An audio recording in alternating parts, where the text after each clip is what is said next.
Thousands of people spend their Sunday mornings trying to work up a glass-like finish on their cars. With this car, almost 50% comes as glass anyway.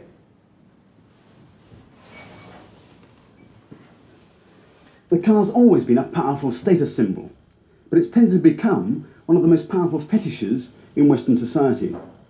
One of the dictionary definitions of a fetish is, I think, an inanimate object worshipped irrationally, particularly by savages. And that seems to me a pretty apt description of the role of the motor car in Western society. And this must be just about the most desirable inanimate object ever produced by the British motor industry. And the designer's been able to produce it because he hasn't had to worry about production or really any other costs. So he's been able to let his fancy roam at will, and he's been able to build in just about everything every car designer has ever dreamt about. But it's much more than just a dream car. It's really incredibly functional. For example, who in his right mind would build in 22 rear lights? But it's not just an expensive gimmick. He really wanted to use the back of the car as a sort of display panel to give as much information as possible to the driver behind. And, would you believe, every single one of those 22 lights has a job to do. The outside two are tail lights, and the next three are all for the brakes. Gentle touch, a bit of pressure, and then really standing on the anchors. All the top lights are direction indicators, and they really shout at you. And the middle two are built-in reversing lights. The same principle of beautiful but functional applies to the front of the car.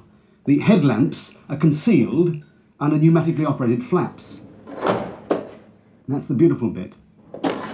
And the functional, they've got their own built-in wipers and washers. And if you want to flash your headlamps in an emergency, you don't have to wait till you've lowered the flaps. You've got a separate pair of flashing lights hidden in the grille. One of the nicest touches, though, is inside the cockpit itself. Modern cars are getting a bit like fighter aircraft, with the driver being surrounded by a whole battery of instruments.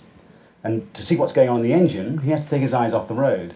But here, they've connected all the vital instruments to a little row of lights on top of the dashboard, and they flash on and off when something's going wrong. And because they're reflected off the windscreen, they're right in his field of vision. But the really mind-bending thing about this car is on the outside. It's partly the beautifully clean, unbroken lines of the thing. It's as clean almost as an aircraft's wing, from the front grille back over the steeply sloping windscreen to the boot, which incidentally holds just 2 weekend cases. And it's partly the use of traditional materials like fiberglass, glass and stainless steel in an unusual way to give this finely textured finish. In fact, the whole of the top of the car is made of glass. Flush-fitting, toughened glass panels. There's no metal struts on the outside. This metal bar here is a safety feature, a rollover bar, and the weight of the glass is taken on struts on the inside, like in a racing car. And just so that you don't roast alive when you're holidaying in the south of France, the glass is specially heat-absorbing, and any heat that's not absorbed is reflected off these gold lines printed on the inside. All in all, I think it's a beautiful piece of design. But it's not a car that's ever going to come off a production line. In fact, they're probably only going to build this one. So none of us is ever going to be able to own one. But there's nothing to stop us dreaming about it, is there?